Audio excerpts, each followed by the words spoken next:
Good morning, everyone. It is June the 21st, and this is another session of Daily Spiritual Medicine. And it's 7:30 a.m. I am Don Pnell, and we will be discussing something that hopefully will help you and be great medicine for you today.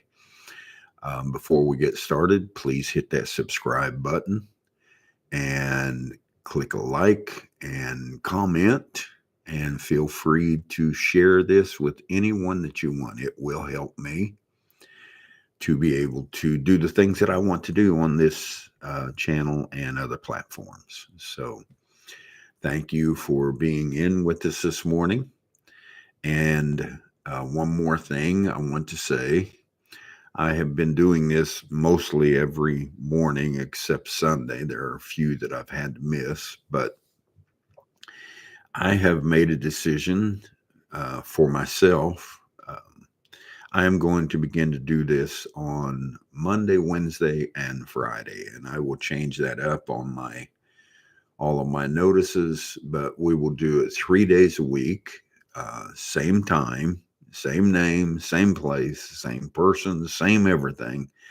Except instead of doing it 6 days a week, we will be doing it on Monday, Wednesday, and Friday of each week. So kind of jot that down for yourself if you're looking for the video. I know many people have to watch the video later at their convenience, and that is fine. I understand those things. So let's remember, though, that Monday, Wednesday, Friday is the mornings it will be live, and it will be 3 days a week if you look up the videos and look for them. So, love bless you, and it is the 21st. You know, this is the first day of summer. The summer solstice was yesterday, and this is the first full day of summer. So, as far as here in the United States, I know it kind of switches other places. If you go to New Zealand, everything is almost reversed. So, you know, in the whole lower parts of the world, and that is always a strange thing to me. How that the world is really two different worlds, half and half. And so this morning, I want to speak for just a couple of minutes and help you to understand something. I received a question, and it's a question that was asked of me on a controversial subject, which I have always, in many ways, I've tackled them all my life and tried to help people to understand the Bible and to understand different men's messages. Reverend William Branham's message, and many different ones. And I have always tried to answer the question. Well, this question came to me, and I want to help everyone understand what happened with Jesus, the man, and where is Jesus today? Many people, many different things. The question goes like this. I was discussing with some brothers on the fact that Jesus Christ's physical body did not go back somewhere in a place called heaven, but the 16 elements were dispersed and dissolved in the cosmos. Could you please humbly expound on this matter for our brethren and for our understanding? So that's what I want to do. I want to take just a few minutes and discuss that. As far as the body of Jesus, and there were other questions in there which we will address, but this one today, where is the body of Jesus today? And we find out that that body, of course, it was born, and when it was born, it went through its 33 years. We know that body. We all look at that body as so much. And it was so much, but it has fulfilled its part. So that body was a body that was up until the cross. And at the cross, that body, which I have myself, I have called it, the cross was the finish of the suffering Messiah. There was a body which was born from a woman and had everything that we have in our life, it had in its life, and it was called Jesus, and foreordained by angels. The pillar of fire dwelt within that man in his fullness, and that man walked the face of the earth having headaches, having sicknesses, having problems with his body like any other man did, and having feelings, having being hurt, being rejected, and being everything under the sun said to him, called everything from Beelzebub to the devil to everything else. He was a suffering Messiah. And that suffering Messiah went up to the cross, and we know all those things. I'm not going to get into them, but what happened to him at the cross. And right there at the cross is where this physical body finished its part as a suffering Messiah. Now, you don't read where that in the resurrection where that he suffered anymore.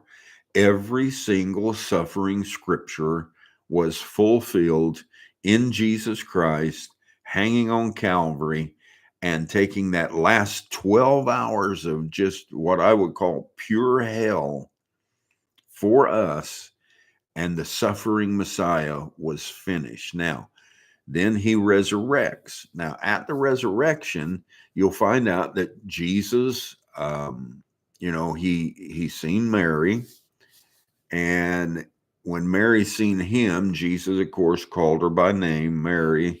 She realized it was not the gardener; it was Jesus Christ Himself, and she fell at His feet and Jesus said, "Touch me not, for I've not yet ascended." So that body, for a few minutes right there, was the physical body of Jesus Christ. Don't think that the physical body of Jesus Christ didn't resurrect. It did. Jesus makes that very plain. Don't touch me yet. I've not yet ascended. And then you find out that after that, almost immediately after that, you could touch him, you could talk to him, you could feel him, you could do all those things, and it was just fine.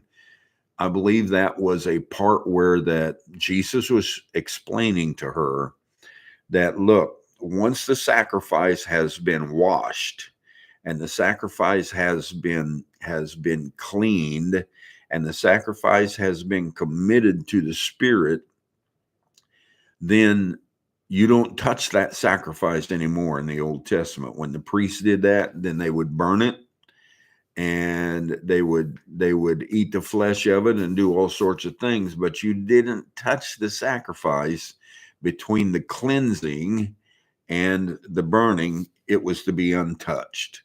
And that's all Jesus was trying to do. He was just trying to show them and show her that he was the true sacrifice, and not to touch until he had changed. And then we know he changed. We know he changed because he began to move about them. And in this body that he changed to, this mixed body, the body between the resurrection and the ascension, and I'm talking about the ascension in Acts 1, which was 40 days later. And that body was a mix in which Jesus Christ was a form of Melchizedek. That body was a piece of the earth, and it was used and it was glorified, and it changed its mix. And Jesus moved about for 40 days, going in and out of rooms, appearing to them and disappearing, and walking on the road to Emmaus, sitting in the room and breaking the bread and showing them who he is and disappearing, and so many different infallible proofs that Jesus had actually resurrected from the dead. So we got this body that was a suffering Messiah, and then we have this body that was physically resurrected. The suffering Messiah was physically resurrected, and then he changed and he began to move about, not as a man, Jesus, in the manner that he was before the resurrection, but he did move about in a mix of body as Melchizedek, a piece of earth. He had fulfilled his suffering Messiah. He had picked up that earth and was walking in it. So that was the physical body. I call it a theophanic body. It's a body that was different than human flesh, but at the same time, it was Jesus Christ. I'll show you that in just a moment. At the ascension, he was placed, if you remember Paul's writings, Jesus was placed at the right hand of the Father. And you say, there you go, Brother Parnell. Jesus' body went into heaven. Well, if you, that's a good King James thought. But if you go back to the original, it says that he was placed in the, he was put into the full power of the Spirit. You know what? Like you said, if I'm talking about somebody, Brother Mitta, he moved about with me all over the world. For me, Brother Mitta was my right-hand man. All power and authority, set in the proper position, set into the place to where everybody that knew Don Parnell knew Mitta Edwardson and said, he's a great brother. He's a great this. He's a great that. And so that's kind of what I'm saying, and it's true. Paul makes a statement. He says, we know him no longer after the flesh, so we don't look at the suffering Messiah anymore. That's not the man we're looking at. That's not the body we're looking at. There's no suffering Messiah body that's sitting somewhere up in the heavens. It's just not there because up in the sky somewhere is not the heavens. The heavens is the Spirit. And he was set in heaven at the right hand of God, heaven being the Spirit, heaven being a condition. He was given all power and authority. Jesus said after his resurrection, all power and all authority is given to me in heaven and earth. And so we can see that it was changed completely. And he moved out of a suffering Messiah into a spot where he was moving about for 40 days. And then there came the ascension. Now, the body between the resurrection and the ascension was a physical body in a theophanic form, like Melchizedek would pick up a body, talk to Abraham. David speaks of dealing with Melchizedek. Different ones dealt with Melchizedek. And so we see that Paul says we know him no longer after the flesh. I'm not looking for a flesh man, Jesus, anywhere. And then at the ascension, he was placed at the right hand of the Majesty, the Spirit. Okay. And then after the ascension, Jesus is not seen anymore. Now, when he went away in a cloud of witnesses. Jesus himself changed into a form, a cloud of witnesses, and the angel says to him, hey, look, don't gaze into the heavens and think, oh no, we're in trouble now. He's gone. But he's going to return in the same manner of which he left. And he did so. Sunset Mountain, 1963, March, Jesus returned in a great cloud of witnesses, and just showing that everything that the prophets said are to be fulfilled and are being fulfilled. So we see this now. The body of Jesus. Number one, we need to understand the body of Jesus, the pillar of fire, is the earth. Okay. Now, the pillar of fire comes and he meets up with Paul on the road to Damascus. And the pillar of fire knocks Paul down on the road. And Paul knows all about his studies. He knows that the pillar of fire was the same one that Moses dealt with. It was the same one that Abraham dealt with. And Paul knows what knocked him down. But he's having a real struggle in his life with who it is. Who was this man Jesus that walked for 33 years? And Paul says, Lord, he calls this light that struck him down, Lord. And he says, who art thou? Paul knew that the Messiah, the Lord, the pillar of fire, would become flesh for a while and then move back into the pillar of fire. Who art thou? And the pillar of fire said to Paul, the great light said to Paul, I am Jesus of Nazareth, whom thou persecutest. And who is Paul persecuting? Jesus was the suffering Messiah was gone. And he was finished up. So who was it that Paul was persecuting? He had letters under his arm going to Damascus. He had been about throughout Israel and and the surrounding countries and things. And he was persecuting and even killing and held the coat of Stephen while Stephen was stoned to death. And Paul was persecuting Jesus. So who was Jesus? Where was the body of Jesus? The body of Jesus is the earth. When he was finished with that physical body and all of its suffering, it spilled its blood. It did the job it was supposed to do. It cleansed the earth. It cleansed us. It done all these things. And it took care of us. And then it put that body back into the earth or into the cosmos for us, those 16 elements, for the cleansing.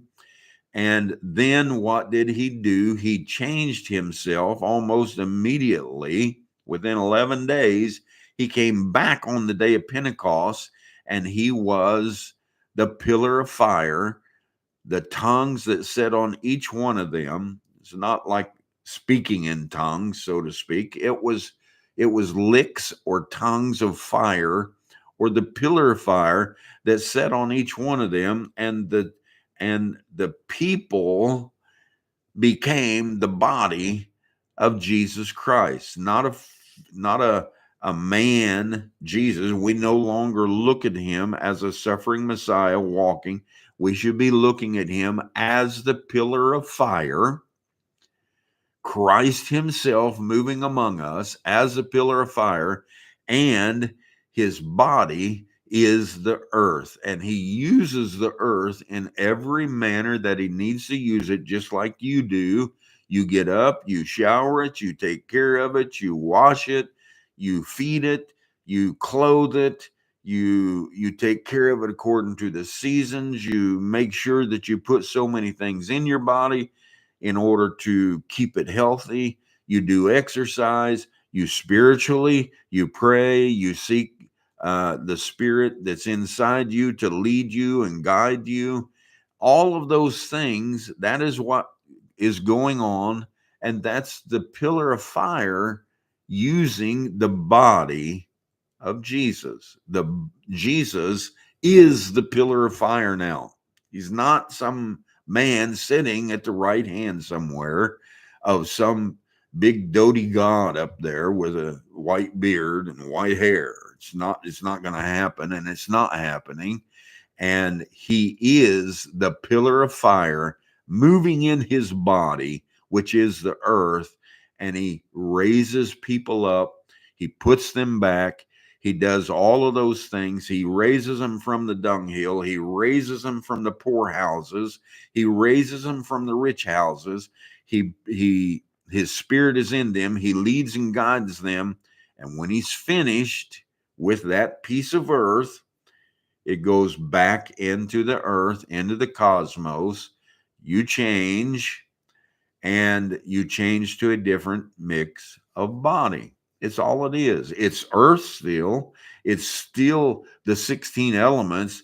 It's eternal, those 16 elements, but it changes up and mixes. And the mix of those who cross a veil, so to speak, where we can't see them with this natural eye, the mix is just different that hides them from us. And at any moment that they want to, or at any moment that they need to, or we need for them to, they will show up. They will speak with you. They will talk with you. It's not spiritualism, it's Christ. So this body, number one, suffering Messiah. Number two, the body from the resurrection to the ascension. Then it ascends and transforms, and the body, the pillar of fire, comes back on the day of Pentecost and becomes the spirit moving in the earth body, every one of us. And then in Acts 9, it proves it by showing that Paul gets knocked down by the Lord Jesus, and it is the pillar of fire. That's the body today, the pillar of fire living in the earth, each one of us. I hope that's a help. Love bless you, and we will deal with some other questions from the brother.